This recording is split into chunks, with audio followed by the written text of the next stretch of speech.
Drew McIntyre has made his first appearance since WrestleMania. Elsewhere, an AEW star was injured on Rampage. And could a major all-star indie show be in the works? More on that in this video. Hello everyone, Jack and Andrew back again with the wrestling news this very fine Monday morning. That was a dab, I saw that out of the corner of my eye.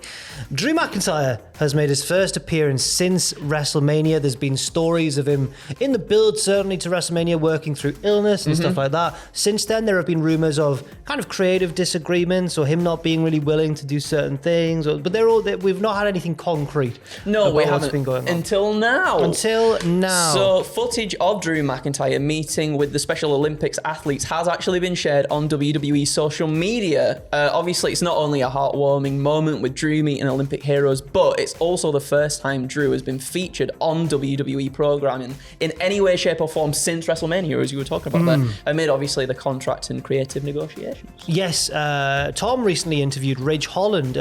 Was I going to say a friend of Drew's? I assume he's a friend of Drew's. Well, you know. Burly British lads. Exactly. In the wrestling. But he said that that's why I thought, because he's been working closely with the Brawling Brutes for quite some time. Yeah, Sheamus and Drew are like this, aren't they? So Ridge said to Tom that he thinks that Drew will be back on SmackDown in the near future, certainly. So that'll be exciting to see if it does indeed turn out to be true. But we talked recently about Drew still wanting to be an ambassador for WWE for the Special Olympics. Yep. I'm not certain really whether that means, because that seems like the sort of thing that he would want to do regardless anyway of the contract situation, because it seems like something he's quite passionate about. Yeah.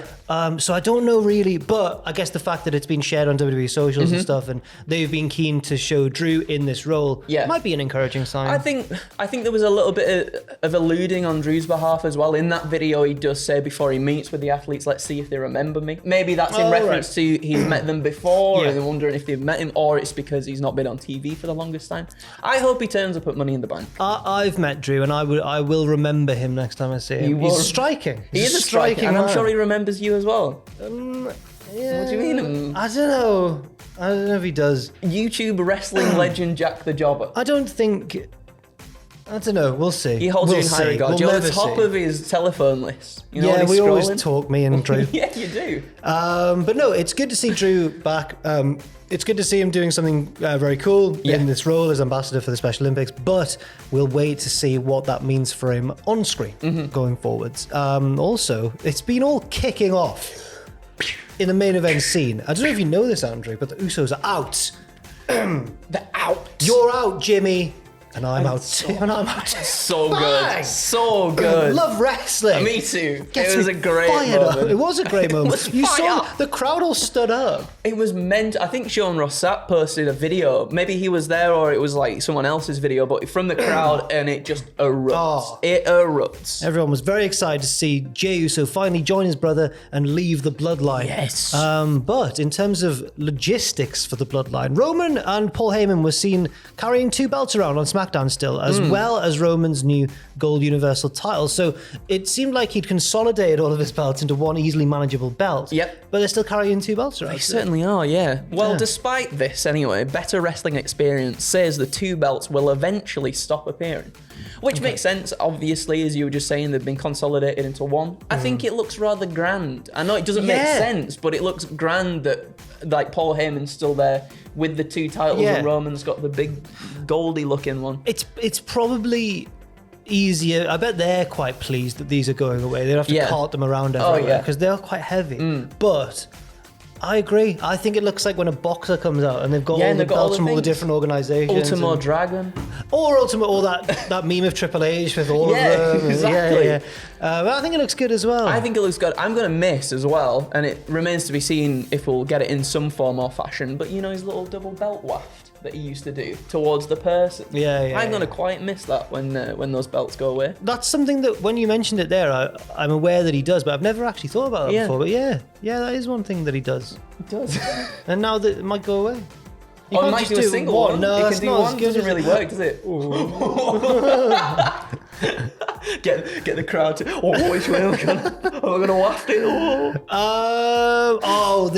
This is sad news, but it's hopefully hopeful news as well, I guess, going forwards. But Bandito took to his Facebook page to address fans following his Rampage match against Konosuke Takeshita, and he revealed that he broke his wrist during the bout. God damn it. He said, "This is cracked. I broke my wrist, and the first diagnosis has been that it is a triangular fibrocartilage complex injury, and I need surgery as soon as possible. On Monday, I will go for the second and final opinion as soon as I have to cancel my closest commitments. An apology to all the fans." And obviously, it isn't known how severe the surgery will be and how long it'll be out of action for. I mean, it's good to hear from Bandito so soon after it, and he wasn't immediately rushed into surgery or anything, I guess. But yeah, it's not yet known the severity of the injury or the time that he'll be out. Hopefully, he gets well soon. And yeah, this one's a shame because it is a shame. He's always very exciting to see. Yeah. And yeah, I don't know what else to say. No, me neither. No, as you're saying, it's a shame. We've got the what's coming up on Dynamite. It's that tag team thing as well, isn't it? I can't remember what it is. Oh, like the blind. It's like team. It's similar to Lethal Lottery. Yes, yeah. And I would have loved to have seen him in that. Yes, I think would he'd have been well. great in that. But yeah, hopefully he gets better very, very soon. We always like a bit of Commander on the television, don't we? Oh, Bandito, no, Bandito. Sorry. Come on now, not Commander. Oh no, both luchadors on there. Yes. Don't worry. I apologise. No, don't worry. It's okay. Commander's the one who runs along the ropes. Yes. Bandito's deceptively strong for his size. He is. He does like that German suplex deadlift thing. Like, it seems a bit of a shame now as well because he had all the visa issues too, didn't he? And he finally seemed to have moved past that and started to appear more regularly, and now this has happened. But hopefully... Damn it. One thing that AEW seem to be pretty good at, as we've seen with people like Darius and Dante Martin, is giving people a spot and then not taking that away from them while they recover from injury. And then when they are ready to come back, they kind of get a big reaction when they come back. Oh, and Bandito definitely will do as well. Yes, 100%.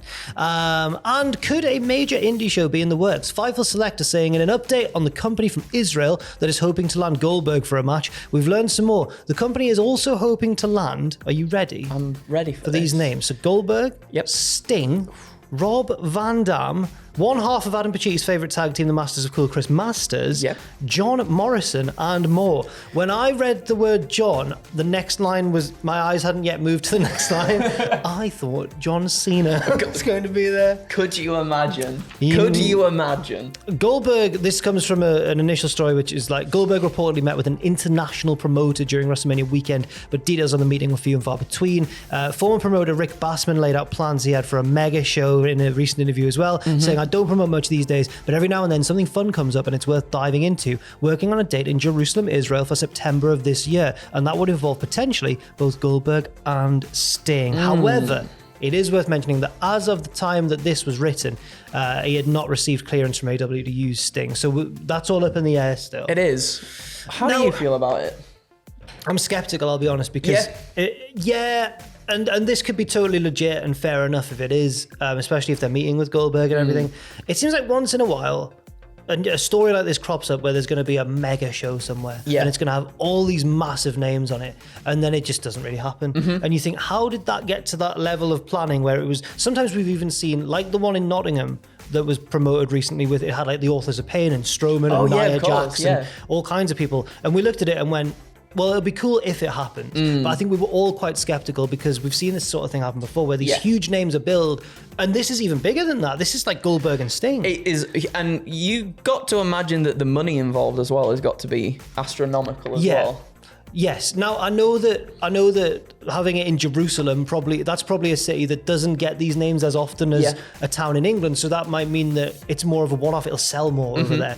I don't know that for certain, but as far as, I'm going to look like a real fool if this goes ahead and it's like the best wrestling show ever, but I'm going to remain healthily skeptical for now. I think I am as well. Okay. I think you've put it perfectly there. I think we will have to see it to believe it, personally, so far. But I mean, good luck to him though. Absolutely, and hopefully to all involved, if it does come together, then, you know. It will be stacked. It will be stacked. Yeah, it would be stacked. It would be. Thank you very much for watching this news video. There was a news video earlier on today as well with all of the other wrestling news on this very YouTube channel. Have you got anything you want to... No, streaming tonight. Doing a bit of Twitch? Yeah, 6 p.m. BST. We're going to do some more WWE 2K23. We're doing the My Rise with Betty the Butcher. Oh my word. We've crafted an absolute specimen. What's Betty's style of wrestling? Oh, she's a luchador. Oh, but she's she's a luchador that you would look at her and you would go, that's not a luchador. How tall is Betty the Butcher? Betty, she's like 5'4". Oh, I would think she's a luchador. If you can, like someone from an EastEnders, you know what I mean? Okay. You go to the cafe and there's like the innocent looking She lady can't in the do a cafe. Hurricane Rana. Yeah, right, but okay, she can shoot Hurricane Rana like nobody's business. So that's twitch.tv/Cultaholic. It certainly is 6 p.m. BST. You got anything to plug, Bola? My Matches of the Month podcast is, I believe, my pinned tweet on Twitter at Nice. Jobber, where I look at all the best matches from the previous month. We're currently in May. Obviously, at the end of June, I'll be releasing the next episode. The next one. And I stream on Twitch with Owen on Wednesdays. Yes. Up the faves. Up the fence. Thank you very much for watching, and we'll see you very soon.